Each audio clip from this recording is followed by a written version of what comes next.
Guys, আশা করি আল্লাহ সবাইকে ভালো রাখছে। তো গাইস, ইতিমধ্যে কিং খানের মানে শাকিব খানের দরদ মুভির যেটা ফার্স্ট সঙ্গের টিজার ইতিমধ্যে আপলোড হয়ে গেছে। তো গাইস, কিং খানের ফার্স্ট টাইম কোনো একটা হিন্দি মানে সং আপলোড হলো তার এই বাংলা ফিল্মের মধ্যে। তো গাইস, মুভিটা এরকম হিট হবে কি বলবো গাইস। তো গাইস, আমি এই ডিসক্রিপশনে এই সঙের ফুল সংটা আর কি ডিসক্রিপশনে লিঙ্ক দিবেন, আপনারা তাড়াতাড়ি যায় ভিজিট করেন। দেখেন কিং খানের এই যেটা দরদ মুভির।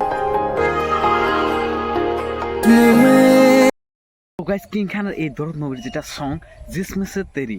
তো গাইস, মানে এই সংটা মানে ছাড়ার লগে লগে বহুত ট্রেন্ডিং আছে, আর আপনারা আরও সাপোর্ট দেন যাতে শাকিব খানের এই সংটা পুরাপুরি ট্রেন্ডিংয়ে থাকে আর পুরাপুরি ভাইরাল হয়। তো গাইস, আমরা সবাই জানি যে দরদ মুভি হলো একটা প্যান ইন্ডিয়ান মুভি। এখানে আমাদের অ্যাক্ট্রেস, আমাদের ইন্ডিয়ার অ্যাক্ট্রেস আছে সোনাল চৌহান, আর ওইদিকে আছে বাংলাদেশের কিং খান মানে শাকিব খান। তারপর গাইস, এই মুভির ডাইরেক্টর হলো অনন্য মামুন।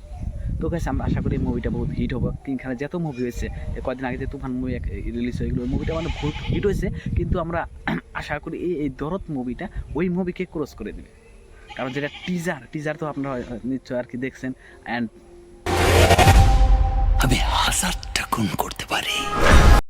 তো গাইস, আর বেশি কিছু বলি না, আপনারা তাড়াতাড়ি যান। আমি ডিসক্রিপশনে লিঙ্ক দিছি এই ফুল মুভি জিসমে তেরি মানে কিং খানের ফার্স্ট প্যান ইন্ডিয়া মুভির মানে দরদ মুভির যেটা ফার্স্ট সং টিজার আপলোড হয়েছে, এই সঙের আমি লিঙ্ক আপনাদেরকে ডিসক্রিপশনে দিয়ে দিছি। আপনারা যান, ভিজিট করেন, ফুল সংটা দেখেন অ্যান্ড কমেন্ট করেন যে শাকিব খান এই আমাদের ইন্ডিয়ান, যেহেতু আমরা ইন্ডিয়ান, তো এই ইন্ডিয়ান সঙের ইটা মানে শাকিব খানের অ্যাক্টিং, তারপর সোনাল চৌহানের অ্যাক্টিং আর সংটা কি মনে হচ্ছে, আপনার জলদি যায় তাড়াতাড়ি যায় কমেন্ট করেন।